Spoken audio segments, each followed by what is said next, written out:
Hi, my name is Kayla, and today I'm going to be talking about bathroom laws in the United States. To give some background to bathroom laws in the U.S. it's basically a law that defines access to public restrooms according to your gender. There is a lot of controversy surrounding this topic because many believe public restrooms should be restricted to a person's assigned gender at birth or the gender on their birth certificate, while others believe this is a violation and discrimination to transgender and non-binary people.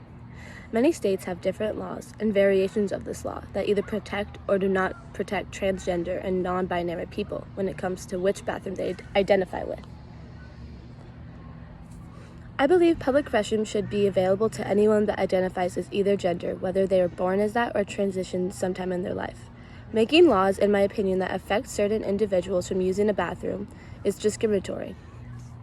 Many people who oppose public restroom laws that are restricted only to a person's assigned gender at birth argue that it is a person's right to choose what bathroom best suits them, even if it wasn't their assigned gender at birth.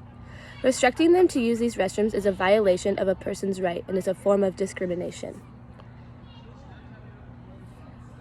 Let's look at the case Grimm v. Gloucester School Board.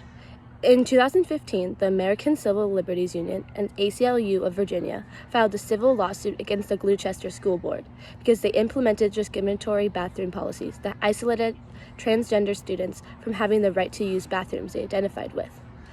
Gavin Grimm, who was going into his sophomore year and notified the principal he was transgender and identified with male pronouns, the principal gave him the okay to use the boys' bathroom. Gavin used the bathroom for around 7 weeks until parents started to complain, even though Gavin caused no issues.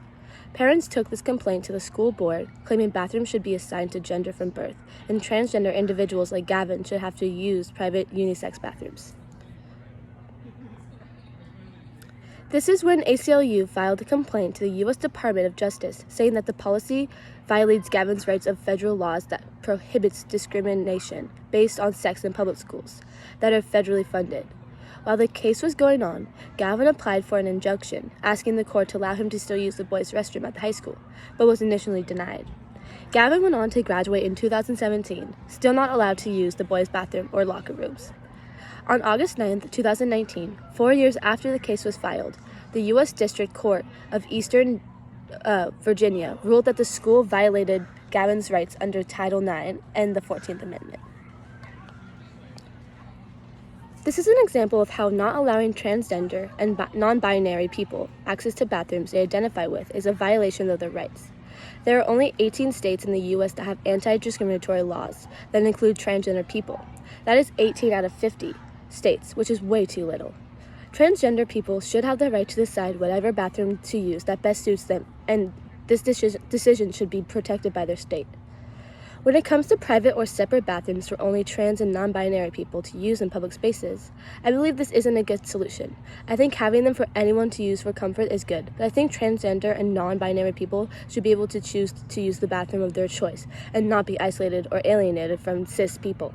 Separating trans people from other bathrooms can enforce the idea in their head that they are different or less than cis individuals, which is not the case at all. According to the University of Michigan, a big reason why bathroom laws is such a debate in the United States has to do with the age gap. A study shows that 8 in 10 young people aged between 14 to 24 believe transgender people should not be restricted to use certain bathrooms. In contrast to that, 1,000 participants over 18 years of age and around half of adults believe transgender people should use restrooms that were assigned from their gender at birth. This could stem from younger individuals being more socially accepting and knowledgeable to transgender people.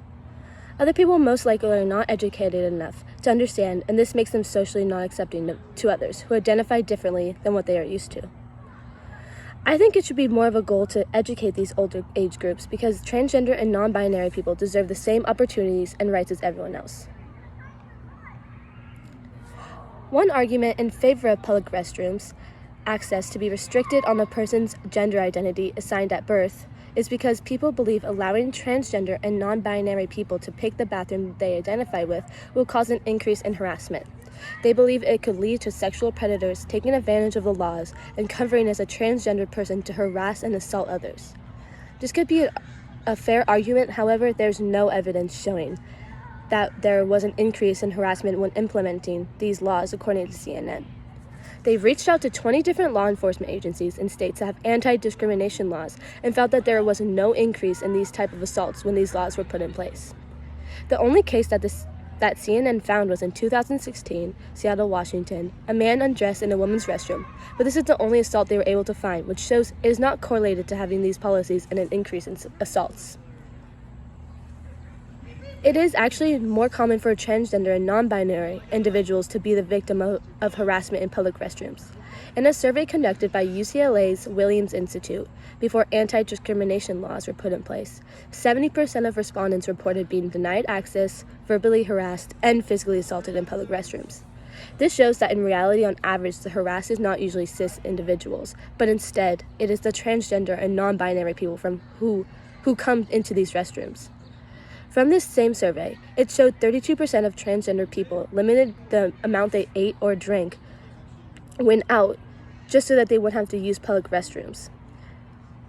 And another 8% reported they had an increase in kidney or UTI infections due to not using public restrooms. These results from the survey were based on the fear transgender people have to face that affects their mental and physical health, which probably never crosses cis people's minds.